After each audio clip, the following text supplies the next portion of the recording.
मन में फिर से यही क्वेश्चन है कि अब एंटरप्रेन्योरियल माइंडसेट का एग्जाम है तो क्या क्या क्वेश्चन आएंगे, क्या क्या पढ़ें क्या क्या ना पढ़ें। तो देखिए, उन क्वेश्चन पे बात करने से पहले, इसके जो इम्पोर्टेंट पॉइंट है उस पर बात करने से पहले आपको इस सब्जेक्ट को समझना बहुत जरूरी है कि ये सब्जेक्ट क्या है और आप इसको क्यों पढ़ रहे हैं। तो जैसे एक्सपीरियंशियल लर्निंग है, लास्ट ईयर ही वो सब्जेक्ट आपके करिकुलम में ऐड किया गया, इसी तरीके से लास्ट ईयर एंटरप्रेन्योर माइंडसेट ये सब्जेक्ट भी है, आपके करिकुलम में इसको ऐड किया गया। तो अगर हम एक्सपीरियंशियल लर्निंग की बात करें तो वो सब्जेक्ट आप क्यों ऐड किया गया, उसका ऑब्जेक्टिव क्या था? उसका ऑब्जेक्टिव ये था कि एजुकेशन को बच्चों की लाइफ से रिलेट करना, बच्चों के एक्सपीरियंस से रिलेट करना। जब एक्सपीरियंशियल लर्निंग बच्चों को दी जाएगी, बच्चों का जो अपना प्रीवियस एक्सपीरियंस है उसके थ्रू बच्चों को सीखने को मिलेगा, तो टीचिंग लर्निंग और इफेक्टिव बनाई जा सकती है, बच्चों को अच्छे से समझाया जा सकता है। तो इसीलिए एक्सपीरियंशियल लर्निंग जो है करिकुलम में ऐड किया गया, ताकि बच्चों को और अच्छे से समझाया जा सके, उनको पढ़ाया जा सके, टीचिंग लर्निंग और ज़्यादा इफेक्टिव बनाया जा सके, इसलिए एक्सपीरियंशियल लर्निंग ऐड किया गया। लेकिन जब बच्चा स्कूल अपनी स्कूलिंग कंप्लीट करके निकलता है, कॉलेज करके कंप्लीट करके निकलता है, तो फिर क्या करना पड़ता है? मान लो आप बीएड स्टूडेंट हो, आप बीबीए के स्टूडेंट हो, आप बीसीए के स्टूडेंट हो, किसी भी कोर्स की स्टूडेंट हो, जब आप अपना कोर्स कंप्लीट करोगे तो मार्केट में जाके फिर से आप क्या करोगे? जॉब को सर्च करोगे। तो कई बार जॉब मिलेगी तो आपके मन मर्जी की जॉब नहीं मिलेगी। कई बार मान लो आप जिस फील्ड में हैं वहां पे आपको जॉब भी मिल गई, लेकिन सैलरी आप जितनी चाहते हैं उतनी नहीं मिली, कम मिली। तो फिर आपके मन में एक फ्रस्ट्रेशन आ जाएगी, फिर से आप परेशान हो जाओगे। तो इसलिए ये जो सब्जेक्ट है एंटरप्रेन्योर माइंडसेट, ये आपके करिकुलम में ऐड किया गया ताकि ये सब्जेक्ट आपको इस तरह का माइंड दे, इस तरह का विजन दे कि आप अपना जब कोर्स कंप्लीट करो तो आप जॉब के लिए इधर उधर ना भटको, बल्कि आप अपना खुद का काम स्टार्ट कर सको। मान लो अगर आप बीएड स्टूडेंट हैं, तो जब आपका बीएड कंप्लीट होता है तो उसके बाद आप स्कूल में, इधर स्कूल में इंटरव्यू के लिए जाओ, उधर जाओ, इधर जाओ, कई जगह आपको जॉब मिलती है, कई जगह जॉब नहीं मिलती। और अगर हम देखें कहीं जॉब मिलती भी है तो सैलरी आपको ठीक नहीं मिलती। तो बहुत बार ऐसा होता है कि आप अपने जॉब से ही सेटिस्फाइड नहीं होते, आप पूरा टाइम दे रहे हो अपने काम को, लेकिन आपको जितनी सैलरी मिलनी चाहिए, जो रिस्पेक्ट मिलनी चाहिए, आपको नहीं मिलती, आप परेशान हो जाते हो। तो एजुकेशन में भी बहुत सारे स्टार्टअप हो सकते हैं, एजुकेशन में भी आप अपना खुद का काम स्टार्ट कर सकते हो, आप अपने कोचिंग सेंटर स्टार्ट कर सकते हो। तो इस तरह से क्या है कि आप एजुकेशन में भी अच्छा खासा जो है आप काम कर सकते हो। तो इसलिए इस सब्जेक्ट आपको पढ़ाया जा रहा है, बताया जा रहा है। नेशनल एजुकेशन पॉलिसी 2020 का एक और पर्पस था, एक एम था कि बच्चों को आत्मनिर्भर बनाना, कैसे बनाया जाए। तो इसलिए इस तरह के सब्जेक्ट आपके करिकुलम में ऐड किए गए, ताकि ये सब्जेक्ट आपको इस तरह का माइंडसेट दें, ताकि आप सिर्फ नौकरी के भरोसे ना रह के, जॉब के भरोसे ना रह के, और आप अपना खुद का काम स्टार्ट कर सको। तो देखिए, इस सब्जेक्ट का पर्पस तो आपको समझ में आ गया होगा। ठीक है, तो अब हम बात कर लेते हैं कि जो आपका एग्जाम होने वाला है उसमें कौन कौन से जो क्वेश्चन है आप कर सकते हो। ठीक है, और इंपॉर्टेंट क्वेश्चन कौन कौन से होने वाले हैं, तो आप वीडियो को देखिए। तो सबसे पहले अगर हम यूनिट 1 की बात करें, ठीक है, तो देखिए यूनिट 1, तो सबसे पहला जो यहाँ पे पॉइंट हमें देखने को मिलता है, द एंटरप्रेन्योर। तो एंटरप्रेन्योर कौन है? तो क्या एंटरप्रेन्योर बिजनेसमैन है? तो देखिए, एंटरप्रेन्योर मतलब जो आप सोसाइटी में देख रहे हो, जो चीजें चली आ रही है, ठीक है, कोई इंसान अपना खुद का कोई काम स्टार्ट कर सके, मतलब करता है, और थोड़ा सा हट कर। एक एग्जांपल के लिए आप मान लो कि जैसे आप देखते थे कि पहले एक टाइम क्या था, अगर आपको एक जगह से दूसरी जगह जाना हो तो आपको टैक्सी बुक करनी पड़ती थी, आपको टैक्सी स्टैंड जाना पड़ता था, वहां से आप बुक करते थे, फिर टैक्सी वाला आप आता था। कई बार आपको पहले से ही उसको इन्फॉर्म करके रखना पड़ता था ताकि हमें इस दिन जाना है, ठीक है। तो इसलिए आपको चक्कर काटने पड़ते थे। लेकिन सोसाइटी में बहुत कुछ लोगों ने ऐसा इस तरह की प्रॉब्लम को फेस किया, ठीक है, प्रॉब्लम को फेस किया। और देखिए, एक प्रॉब्लम और भी है कि आपने टैक्सी आपने बुक की, हो सकता है कि टैक्सी आप बुक करके जा रहे हो और टैक्सी वाले ने ही आपका सामान जो है वो रख लिया, आपको डरा धमका के आपके पैसे लूट लिए, कहाँ से कंप्लेंट करोगे? लेकिन इस तरह की प्रॉब्लम को देखकर सोसाइटी में कुछ लोग थे ठीक है। उन्होंने ओला, उबर इस तरह की जो कंपनी स्टार्ट की। अब यहाँ से क्या है, आप घर बैठे बैठे अपने जो मोबाइल फ़ोन के थ्रू टैक्सी बुक कर सकते हैं। टैक्सी आपके घर के सामने आएगी, आपको जहाँ जाना है वहाँ पे छोड़ेगी, आपको अमाउंट भी पहले से ही पता होगा कि आपको कितना अमाउंट देना है। तो इस तरह से देख रहे हैं कि जो भी सोसाइटी में चीज़ें चली आ रही थी, कुछ लोग थे उन्होंने उसमें कुछ नया हटकर किया, कुछ इनोवेशन उन्होंने किया। ठीक है। तो एंटरप्रेन्योर कौन है जो बाकी लोगों से हटकर स्टार्ट कर चीजें करते हैं, अपना जो एक इनोवेशन है, अपना जो माइंडसेट है कुछ हटकर करना। तो इस तरह से एक नई नई प्रोडक्ट जो है, नया प्रोडक्ट है उसको लॉन्च करते हैं। जैसे पहले आपको पता था कि भाई मार्केट आपको जाओगे तभी आपको सामान मिलेगा, ठीक है। लेकिन फिर अमेजोन की बात करें, फ्लिपकार्ट की बात करें, आप घर बैठे बैठे शॉपिंग कर सकते हैं। तो ये आइडिया कुछ नया था, ठीक है। तो एंटरप्रेन्योर कौन है? एंटरप्रेन्योर वो इंसान है जो कुछ नया करता है, कुछ नया, जो नया प्रोडक्ट है उसको स्टार्ट करता है, नई चीजें लेकर आता है, तो उसको हम एंटरप्रेन्योर कहेंगे। तो जो फर्स्ट पॉइंट है एंटरप्रेन्योर, इसको आप पढ़ सकते हैं। और थ्योरी ऑफ एंटरप्रेन्योरशिप, ये भी काफी इंपॉर्टेंट है।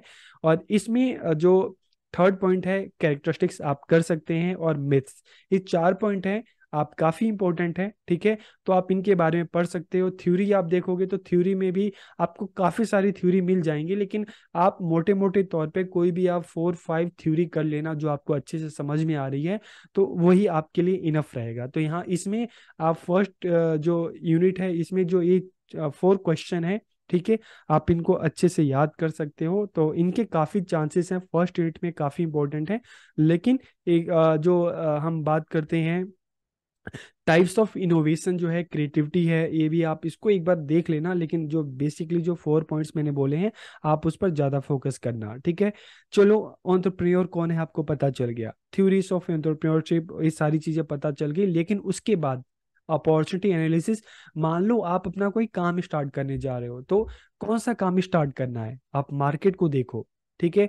किस तरह की अपॉर्चुनिटी है आपके लिए है, जिसका आप लाभ उठा सकते हो, जिसका आप बेनिफिट ले सकते हो। तो उसके लिए अपॉर्चुनिटी एनालिसिस करना बहुत जरूरी है, ठीक है। आपको रिसर्च करनी पड़ेगी, मार्केट में जाके आपको देखना पड़ेगा कि लोग क्या चाहते हैं, किस एज के लोग, ठीक है, किस तरह के प्रोडक्ट पसंद करते हैं। आपको अपना एक मार्केट देखना पड़ेगा, ठीक है। आपको अपॉर्चुनिटी सर्च करनी पड़ेगी। जैसे मैंने आपको अमेजोन या फ्लिपकार्ट का एग्जांपल दिया, तो उन्होंने भी तो देखा यार, लोग बार बार मार्केट जाकर ही उनको सामान मिलता है। तो कई बार जब घर से मार्केट के लिए जाते हैं, कभी उनका पर्स चोरी हो जाता है। और टाइम की भी बात करते हैं, चोरी चकारी ये भी चीजें था, ठीक है। ट्रांसपोर्ट करके जाते हैं, टाइम भी लगता है, पैसा भी लगता है। तो बहुत सारे लोगों ने कुछ लोगों ने, ठीक है, इस पूरी पॉपुलेशन में से कुछ लोगों ने सोचा यार क्यों ना हम मार्केट को घर पे लाएं, ठीक है। तो उन्होंने फिर क्या किया, amazon, फ्लिपकार्ट, मिंत्रा, इस तरह के जो नए, जो आप कह सकते हो कि काम जो है उन्होंने स्टार्ट किए। इसी तरीके से देखते हैं, अगर आपको बाहर का खाना खाना है तो रेस्टोरेंट जाना पड़ता था, ठीक है। फिर कुछ लोगों ने इसमें भी कुछ स्टार्टअप किया, जैसे स्विगी की बात करें, जोमेटो की बात करें। तो इस तरह से पहले आपको अपॉर्चुनिटी एनालिसिस करना है मार्केट का, कि क्या अपॉर्चुनिटी है, क्या आप नया कर सकते हो जिसको लोग पसंद करेंगे। तो यहाँ पर अपॉर्चुनिटी एनालिसिस एक अच्छा क्वेश्चन है, आप इसको कर सकते हैं, ठीक है। और इसके अलावा आप क्या क्या चीज़ें कर सकते हैं, अपॉर्चुनिटी एनालिसिस अगर आपको ये समझ में आ गया, तो एक्सटर्नल एनवायरनमेंट एनालिसिस, ठीक है, इसी का एक पार्ट आप मान लो। और economic, social and technological analysis, ठीक है। आपने देखा धीरे धीरे, जैसे टेक्नोलॉजिकल एनालिसिस की बात करें तो इसी को हम ऑनलाइन बैंकिंग से जोड़ लेते हैं। जैसे जैसे टेक्नोलॉजी आगे बढ़ी, तो उसी तरीके से स्मार्टफोन आने लगे। तो हम चाहे हम स्विगी की बात करें, जोमेटो की बात करें, मतलब फूड की बात करोगे, शॉपिंग की बात करोगे, तो यहाँ पे नए नए स्टार्टअप होने स्टार्ट हो गए। तो इस तरह से आपको क्या करना पड़ेगा कि सोशल एंड टेक्नोलॉजिकल एनालिसिस करना पड़ेगा, कि आप जो भी प्रोडक्ट लॉन्च कर रहे हो उसमें जो सोसाइटी, यहाँ के लोग, ठीक है, इसके अलावा टेक्नोलॉजी का आप किस तरह से यूज कर सकते हो, ठीक है। इसके अलावा आप जो बिजनेस प्लान है, बहुत ही इंपॉर्टेंट क्वेश्चन है, तो आप बिजनेस प्लान क्या है इसके बारे में पढ़ लेना। और इसमें प्रैक्टिकल क्वेश्चन भी पूछा जा सकता है, कि मान लो आप बीएड के स्टूडेंट हो, ठीक है, तो आप अपना एक बिजनेस प्लान बना के दिखाओ। तो इसके जो बेसिकली आप बस स्टेप्स याद कर लेना, और इस तरह का क्वेश्चन भी आ जाए कि आप अपने बिजनेस प्लान बनाओ, तो आप उन्हीं स्टेप्स को यूज करके आप चाहे किसी कोचिंग सेंटर के अपना जो भी है इस तरह से मतलब आपने जो भी सोचा है तो आप उसके बारे में आप लिख सकते हैं। ठीक है, तो यहाँ पे दो क्वेश्चन जो हैं बहुत ज़्यादा इंपॉर्टेंट है, opportunity analysis analysis external environment और इकोनॉमिक सोशल टेक्नोलॉजी, उसी का पार्ट आप ले सकते हैं। और दूसरा है बिजनेस प्लान। तो बिजनेस प्लान क्या होता है, इसके स्टेप्स क्या हैं, अगर यही दो चीज आप याद कर लोगे तो अगर क्वेश्चन आएगा कि आप अपना कोई बिजनेस प्लान बनाओ तो ये आराम से आप इसको बनाकर लिख सकते हैं। इसी तरीके से अगर हम बात करें इस तरह का जो एंटरप्रेन्योरशिप है इसको सपोर्ट करने के लिए कौन कौन से ऑर्गेनाइजेशन है, कौन कौन सी एजेंसीज हैं, सेंट्रल लेवल पे कौन सी एजेंसी है, स्टेट लेवल पे कौन सी एजेंसी है, ठीक है, लोकल लेवल पे कौन सी एजेंसी है, तो आप उनके बारे में एक लिस्ट आप बना सकते हैं कि कौन कौन सी एजेंसी है और इसमें गवर्नमेंट का क्या रोल है। ठीक है, तो अगर थर्ड यूनिट की बात करें तो यहाँ पर क्या है, एंटरप्रेन्योरशिप डेवलपमेंट प्रोग्राम क्या होता है। ठीक है, जो एंटरप्रेन्योर जो होते हैं उनके डेवलपमेंट के लिए, उनको आगे बढ़ाने के लिए, ठीक है, इस तरह के प्रोग्राम लॉन्च किए जाते हैं, सरकारी भी हो सकते हैं, प्राइवेट भी हो सकते हैं, इस तरह के। ठीक है, और एंटरप्रेन्योरशिप जो है इसमें गवर्नमेंट का क्या रोल है, ईडीपी में गवर्नमेंट का क्या रोल है, गवर्नमेंट की क्या भूमिका है, अलग अलग इंस्टीट्यूशन कौन से हैं। तो इस जरूरी नहीं कि आप बहुत सारे इंस्टीट्यूशन के नाम लिखने पड़े, आप कोई भी 5 इंस्टीट्यूशन जो हैं आपको समझ में अच्छे से आते हैं, आप उनका नाम याद कर लो, उनके क्या रोल हैं आप उनको याद कर लो, तो यहाँ पर चीज़ें आप ये कर सकते हो। तो अगर थर्ड यूनिट की बात करें तो यहाँ पे ईडीपी क्या होता है, इसमें गवर्नमेंट का क्या रोल है, ठीक है, गवर्नमेंट की कौन कौन सी एजेंसी सेंट्रल लेवल पे स्टेट लेवल पे हैं, आप उसको याद कर सकते हो, उसको आप पढ़ सकते हो। तो देख लिए बेसिकली यूनिट 1 की बात करें तो एंटरप्रेन्योर कौन होता है। ठीक है, वो इंसान जो मार्केट में पहले अपॉर्चुनिटी जो है उसको देखता है और कुछ हट कर करता है, कुछ जो उसके जो प्रोडक्ट होते हैं बाकियों से अलग होते हैं। जैसे ठीक है, जैसे हमने बात की कि मैंने आपको बताया, मार्केट का बताया। ठीक है, मार्केट में बहुत सारी दुकानें आप देखते हो, हर रोज नई नई दुकानें ओपन होती हैं। एक कपड़े वाला ने दुकान खोली तो दूसरे उसके बगल में आगे चलकर उससे भी बड़े एक कपड़े वाले ने दुकान खोली, एक रेस्टोरेंट खुला, आगे चलकर उससे भी बड़ा रेस्टोरेंट खुल गया। तो ये तो ट्रेडिशनल चीजें हैं, लेकिन हटकर क्या हुआ कि रेस्टोरेंट खुला, ठीक है, तो एक ने स्विगी जोमेटो इसने ओपन कर लिया, तो क्या हुआ, अब वो रेस्टोरेंट जो है जिसको जो खाना होगा वो अपना घर बैठे ही खा लेगा, उसको रेस्टोरेंट नहीं जाना पड़ेगा। आपको शॉपिंग करनी है आप घर बैठे ही कर सकते हो, आपको मार्केट नहीं जाना पड़ेगा। तो ये जो चीजें हैं थोड़ा सा हटकर है। ठीक है, तो इस तरह से हम देखते हैं एंटरप्रेन्योर कौन होता है, थ्योरीज क्या क्या हैं इसकी एंटरप्रेन्योर के बारे में, मतलब अलग अलग लोग लोग हैं जो थिंकर्स हैं, उनके क्या क्या विचार हैं, क्या सोच है उसके बारे में है, फिर इसके क्या क्या कैरेक्टरिस्टिक्स होते हैं। ये बहुत ही सिंपल सा है, इसके सक्सेसफुल एंटरप्रेन्योर के क्या क्या कैरेक्टरिस्टिक्स हैं इसको भी आप देख लेना। और मिथ्स ऑफ एंटरप्रेन्योरशिप, ये इंपॉर्टेंट क्वेश्चन है, इसको आप पढ़ लेना। और सेकेंड यूनिट की बात करें तो यहाँ पे अपॉर्चुनिटी एनालिसिस क्या है, बिजनेस प्लान क्या है, इसके स्टेप्स क्या है, और इसमें अगर प्रैक्टिकल क्वेश्चन पूछते हैं कि बिजनेस प्लान कैसे बनाते हैं, तो आपका जो भी एजुकेशन से रिलेटेड है, आपका चाहे कोचिंग सेंटर है, चाहे इससे रिलेटेड आपने कोई बिजनेस सोचा है, तो आप उसकी पूरी प्लानिंग आप लिखकर मतलब स्टेप वाइज आप उसको लिख सकते हैं। फिर ईडीपी क्या होता है, ईडीपी में ईडीपी जो प्रोग्राम है इसमें गवर्नमेंट का क्या रोल है। ठीक है, कुछ agency central level state level पे कौन कौन सी एजेंसीज हैं, ठीक है, आप उसके बारे में आप लिख सकते हो, थोड़ा आप पढ़ सकते हो, इसमें ज़्यादा टाइम नहीं लगना। और फिर अगर फोर्थ यूनिट की बात करें तो देखिए यहाँ पे पॉइंट्स तो काफ़ी सारे हैं, लेकिन यहाँ पे जो ज़्यादा चांसेस जिनके हैं आप कर सकते हो कि सक्सेसफुल इंडियन एंटरप्रेन्योर की, इंडियन एंटरप्रेन्योर कौन है सक्सेसफुल, तो जैसे बहुत सारे आप चाहे हम बात करते हैं टाटा अंबानी बिरला, ये सारी चीज़ें आप कर सकते हो। इसके अलावा लेटेस्ट भी आप आजकल देखते हो कि एमबीए चाय वाला और इस तरह से जो है, आप इनके बारे में भी आप देखिए, आपका कौन फेवरेट है आप उसके बारे में आप लिख सकते हैं। तो एक तरह का एक प्रैक्टिकल क्वेश्चन है, तो आपको जो भी एंटरप्रेन्योर आपको अच्छा लगता है, क्योंकि इनकी वीडियो भी आपने देखी होगी, तो उसके बारे में लिख सकते हो। ठीक है, और इसके अलावा फिर से यहाँ पे प्रेजेंटिंग अ बिजनेस प्लान, तो आपको जो अपना बिजनेस प्लान है उसको प्रेजेंट करना है। और बिजनेस प्लान बनाते क्यों है, देखिए आप बिजनेस प्लान इसलिए बनाते हैं, कई बार आपने कुछ सोचा है कि भाई मैं इसमें बिजनेस करना चाहता हूँ, लेकिन आपको उसके लिए फंड की जरूरत होती है, लोन की जरूरत होती है, तो आप बैंक में जाते हो, तो बैंक में जाओगे तो बताओगे ना आप क्या काम स्टार्ट कर रहे हो, आपकी प्लानिंग क्या है। या किसी इंसान के पास जाओगे, ठीक है, जिसके पास रिसोर्सिस हैं, तो वो आपको लोन पैसा तभी देगा ना जब आप अपना प्लान उसको दिखाओगे। तो इसलिए इसकी ज़रूरत होती है, ठीक है। और एक बार इसमें एक और है कि भाई जो भी कई बार लोग स्टार्ट करते हैं फेल क्यों हो जाता है। तो इसके लिए आपको देखो, सिंपल सी बात है, कोई हम काम स्टार्ट करते हैं फेल क्यों हो जाता है, तो इसका रीज़न ये भी हो सकता है कि भाई उसकी जो प्लानिंग थी वो प्रॉपर उसने प्लानिंग की ना हो, ठीक है। तो ये काफ़ी सारे हो जाते हैं कि उसकी जो प्लानिंग है अच्छी ना हो।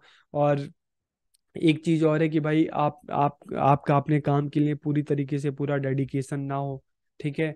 जो रिलेटेड एजेंसी हो उससे आपको इतनी हेल्प ना मिले, और आपके जो वर्कर्स हैं या आप किसी के साथ लेकर कर रहे हो उसने आपके साथ चीटिंग कर ली, तो बहुत सारी इस तरह के रीजन हो सकते हैं। तो यहाँ पे भी अगर टेक्नोलॉजी पार्क की बात करें तो टेक्नोलॉजी पार्क इसको एक सिंपल समझ सकते हैं, एक तरह का साइंस पार्क, जहाँ पे जो जो नए इनोवेशंस होते हैं वहाँ पे आपको देखने को मिलते हैं। नई टेक्नोलॉजी है, नई इनोवेशन है, आप वहाँ से उससे इंट्रोड्यूस होते हैं। तो इस तरह से इसमें भी फोर्थ यूनिट देखेंगे तो बिजनेस प्लान की बात हो रही है। फिर सक्सेसफुल एंटरप्रेन्योर जो है उनके बारे में आपको बताना है, टेक्नोलॉजी पार्ट। तो एक चीजें कुछ है आप अपने आप से इस चीजों को कर सकते हैं, ठीक है। तो आप बेसिकली इसको आप देखेंगे तो 4 यूनिट है, इसमें से आप जैसे मैंने फर्स्ट यूनिट का आपको बताया, सेकंड का बताया, तो इसकी जो वीडियो लिंक है इस पे सारी मैंने वीडियो बना रखी है, तो मैं इसमें डिस्क्रिप्शन में उसको भी लिंक को डाल दूंगा, आप इसको देख लेना। तो इन्हीं पॉइंट्स पर आप अपना ज़्यादा फोकस करना। फर्स्ट यूनिट में एंटरप्रेन्योर थ्योरी, इसके कैरेक्टरिस्टिक्स क्या हैं, मिथ्स क्या है, इस पे आप ज़्यादा फोकस करना, देख सब लेना थोड़ा थोड़ा, लेकिन फोकस इन पे ज़्यादा करना। और सेकंड में अपॉर्चुनिटी एनालिसिस है, बिजनेस प्लान है, इस पे आप ज़्यादा फोकस करना। थर्ड में ईडीपी क्या है, गवर्नमेंट का क्या रोल है ईडीपी में। और फोर्थ में जो है, ठीक है, जो बिजनेस प्लान जो है वही थर्ड यूनिट वाला जो है। और इसके अलावा क्या आप कर सकते हो कि टेक्नोलॉजी पार्क क्या है, या जो सक्सेसफुल इंडियन एंटरप्रेन्योर है उसके बारे में आप बता सकते हो, स्टार्टअप फेल क्यों होते हैं। तो ये कुछ क्वेश्चन है, आप इसको पढ़ लेना, ठीक है। तो आप सबको बेस्ट विशेस है, आप अपना पेपर अच्छे से कीजिए, और एग्ज़ाम कैसा गया कमेंट करके ज़रूर बताइए। आप सबको बेस्ट विशेस।